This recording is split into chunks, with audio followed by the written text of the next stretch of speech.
एक WhatsApp status वादाचा ठरला आणि भर लग्न मंडपामध्ये हत्याकांड घडलं।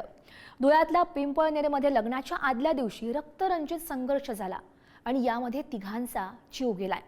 त्यानंतर नातेवाईकांच्या आक्रोशातच लग्न रद्द करून वधू पित्यावर मंडप सोडण्याची वेळ आली आहे। बघूयात।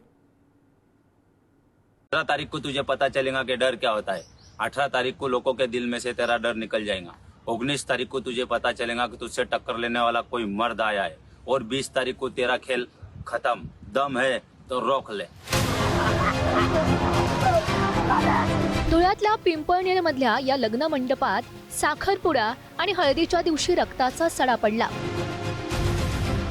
एका स्टेटसचा वाद इतका चिघळला की गुरुवारी तिघांना एका पाठोपाठ भुसकून त्यांचा जीव घेतला गेला। जिथं अक्षता पडणार होत्या तिथं रक्ताचे डाग होते आणि सनई चौघड्यांऐवजी काळीच पिळवटून टाकणारा आक्रोश होता। या रक्तरंजित घटनेत बापलेकाचा हकनाक जीव गेला। आधीपासून असलेलं वैमनस्य स्टेटसनं आणखी भडकलं आणि हा सगळा प्रकार घडला।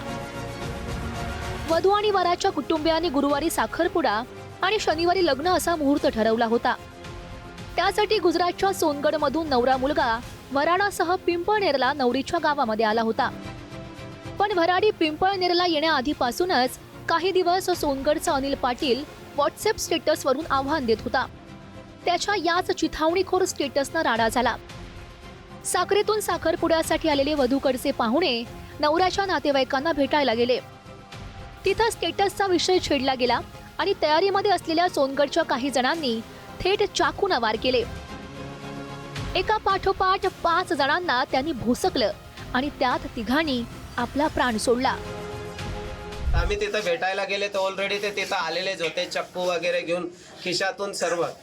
जसे आम्ही गेलो, बसायला गेलो, तिथं बोलायला गेलो, तर बोलताना आम्ही बोललो, म्हटलं भाऊ असे स्टेटस का बरं ठेवता, कोणाचं लग्न होऊ द्या असं तसा।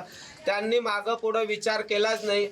माझा भाऊ आहे, माझ्यापेक्षा लहान सुरेश गिरी, सुकडूगिरी गोसावी, त्याला डायरेक्ट मारून टाकला। जेव्हा त्याच्यावर सुटलं तर तिथं देवेंद्र ज्ञानेश्वर पवार गेला, त्याला बी घाव मारला। सुरेश गिरीचा पोरगा गेला, त्याला बी घाव मारला। सुरेश गिरीचा भासा गेला सागर गोसावी, त्याला बी घाव मारला आणि माझा पोरगा गेला, त्याला बी घाव मारला। त्या लोकांनी प्लॅन वाईज हे घटना घडवली आहे। साखरेतून आलेले 50 वर्षीय सुरेश गोसावी, त्यांचा 35 वर्षांचा मुलगा साहिल गोसावी आणि 36 वर्षांचा तरुण देवेंद्र पवार यांचा तीक्ष्ण हत्यारानं भोसकून खून करण्यात आला। याशिवाय 2 जण जखमी झाले। या सगळ्या प्रकारानं लग्न मंडपातलं वातावरण एकदम बदलून गेलं। धुळे जिल्ह्याच्या पिंपळनेर येथील नीलकंठनगर येथे विवाहाच्या मंडपातच एक खुनी संघर्ष बघायला मिळाला। आपण याच नीलकंठनगर परिसरात आहोत, ज्या नीलकंठ परिसरात काल लग्न विवाहाच्या पहिल्या दिवशी तुफान राडा झाला आणि मंडपातच खुनी संघर्ष बघायला मिळाला। या 3 जणांचा मृत्यू झालेला आहे, तर 4 आरोपींना आता पोलिसांनी अटक केलेली, जे गुजरात येथील रहिवासी आहेत। विशेष म्हणजे स्टेटस ठेवून चिथावणी देणारा आरोपी अनिल पाटील घटनास्थळी नव्हता। इतर आरोपींनीच हे रक्तरंजित हत्याकांड घडवलं आणि ते कारमधून गुजरातच्या दिशेनं पळून गेले।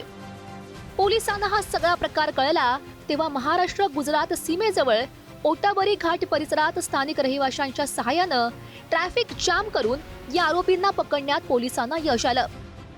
कांतीलाल गोसावी, जसवंत गोसावी आणि कार चालकाला पोलिसांनी बेड्या ठोकल्या। तर ज्याच्या स्टेटसमुळे हा सगळा प्रकार घडला ते अनिल पाटील याला गुजरातमधील सोनगडमधून पोलिसांनी ताब्यात घेतलं। आरोपी हे सोनगडचे आहेत, तर आम्ही एक अंदाज लावला की तो सोनगड साईडच गेले असतील। त्या अनुषंगाने आम्ही कुडाशी येथे नागरिकांच्या मदतीने ब्लॉक करणे, तसेच माझी एक टीम लगेच तात्काळ रवाना केली, परंतु ते कुडाशीत काही ब्लॉक करता आले नाही। तर ओटाबारी इथे स्थानिक नागरिकांना मिळून आम्ही रस्ते ब्लॉक करून तात्काळ आरोपी ताब्यात घेतले व ज्यांनी जी रील व्हायरल केली होती तो अनिल गोसावी यालाही आम्ही गुजरात सोनगड येथून ताब्यात घेतलेले। सध्या आरोपी अटकेमध्ये आहेत। लग्नपत्रिकेमध्ये नाव नसल्यानं वाद सुरू झाला आणि पुढे स्टेटसचा प्रकार घडला अशी माहिती आता समोर येऊ लागली आहे। त्यातून हळदी आधी लग्न मंडपातच रक्तरंजित हत्याकांड घडलं। हातावर ओली मेहंदी असताना पाहुण्यांमध्ये झालेल्या वाद आणि संघर्षानं वधूपेताला पोरीचं लग्न रद्द करावं लागलं. लेकीची पाठवणी सासरी करण्याऐवजी लग्न मंडपातून मुलीला परत घरी न्यावं लागलं. म्हटलं तर अगदी क्षुल्लक वाटणाऱ्या वादातून 3 जीव गेले आणि 2 घरं निराधार झाली. बाप लेकाचा मृत्यू झाल्यानंतर कुटुंबियांनी केलेल्या आक्रोशानं सारेच हळहळले. लग्न मंडपात घडलेल्या या घटनेनं पिंपळनेर हादरलंय. अमोल राजपूत, पुढारी न्यूज, धुळे.